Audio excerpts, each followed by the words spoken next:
Hello everyone, welcome back to Explore on Wild Ready. তো আজকে আমাদের উদ্দেশ্য সৈয়দপুর।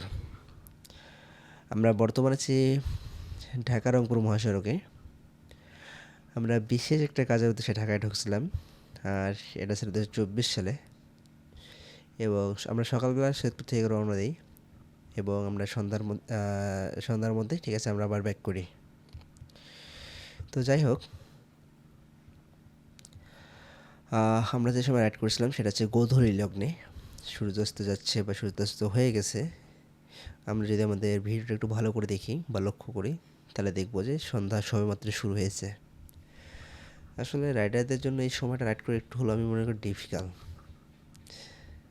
বিশেষ করে একটু ডিফিকাল্ট বলতে এর পরবর্তী যে সময়টা, ওই সময়টা দেখা যাচ্ছে গাড়ির হেডলাইটটা কাজ করে না ঠিকভাবে, এবং যে ওয়েদার বা যে আলো সেটাও ঠিকভাবে কাজ করে না। দুইটার সমন্বয়ে একটু চলাচল করার সমস্যা হয়। আর যদি ডাবল লেনের রোড হয় তাহলে তো সমস্যা নেই, কিন্তু সিঙ্গেল লেনের রোড হলে ওই সময়টা প্রচুর লেভেলে প্যারা হয়ে যায়। আমি জানি না কার ক্ষেত্রে কী, কিন্তু আমার ক্ষেত্রে এই জিনিসটা মনে হয়। তো যাই হোক, পরে সুন্দর একটা সফর শেষ করে আমরা আবার সৈয়দপুরে পৌঁছেছিলাম। আমি এবং আমার বন্ধু আবুল কালাম ছিল আমার সাথে সেদিন। আসলে বলতে গেলে অনেক কথাই বলা হয় বা অনেক কথাই বলতে হয়। পরিশেষে একটা জিনিসই আমাদের মাথায় রাখতে হয় যে আমরা যখন রাইড করি তখন সব কিছু মেনটেন করে আমাদের রাইড করতে হয়। দেখেন আমার সামনে যে বাইকটা ছিল, অ্যাপাচি আরটিআর, মাথায় কোনো হেলমেট নেই, দুজন চলতেছে। আর রাস্তাটা যদি ধরতে যাই তাহলে সেটা হচ্ছে ওদের পৈতৃক সম্পত্তি, ওরা ওদের ইচ্ছা মতো চলতেছে। আসলে এটা ঠিক না। বিশেষ করে আমরা যখন রাস্তায় চলি এই জিনিসটা আসলে ঠিক না। পর্যাপ্ত সেফটি নিয়ে আমাদের চলা উচিত, কেননা আমাদের প্রত্যেকের একটা করে পরিবার আছে। কখন কোথায় কী হয়ে যায় তো বলা যায় না। এই জন্য আমাদের পর্যাপ্ত সেফটি নিয়ে আমাদের রাইড করাটা উচিত। আসলে যাই হোক, আমাদের বর্তমান যে রাস্তার কন্ডিশন, বিশেষ করে রংপুর টু ঢাকা যে মহাসড়ক,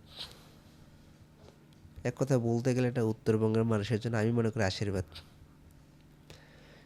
যেখানে আগে ঢাকায় যেতে সময় লাগতো ঘন্টার পর ঘন্টা, আর সেখানে এখন আমরা চাইলে 4 থেকে 5 ঘন্টা বা 6 ঘন্টার মধ্যেই আমরা যেতে পারতেছি।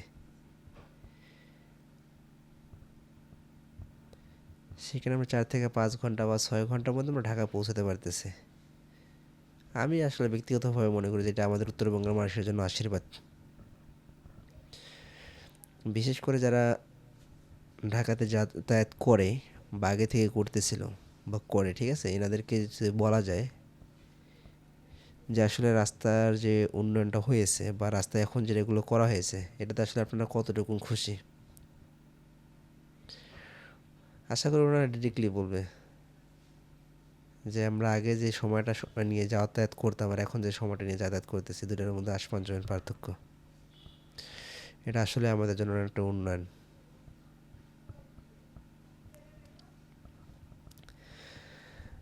আর সব থেকে বড় বিষয়,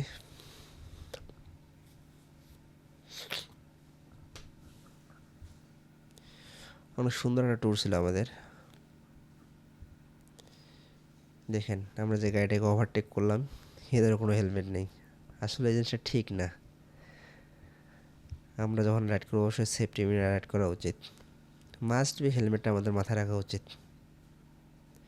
এবং সেটা পুলিশ থেকে বাঁচার জন্য না, সেটা অ্যাক্সিডেন্টের হাত থেকে রক্ষা পাওয়ার জন্য বা বড় কোনো দুর্ঘটনা থেকে রক্ষা পাওয়ার জন্য আমাদের হেলমেটটা অন্তত পরা উচিত বাইকে। এটাকে কখনোই অবহেলা করা উচিত না। জানি না এটাকে অনেকেই অবহেলা করে, কিন্তু আসলে এটা উচিত না।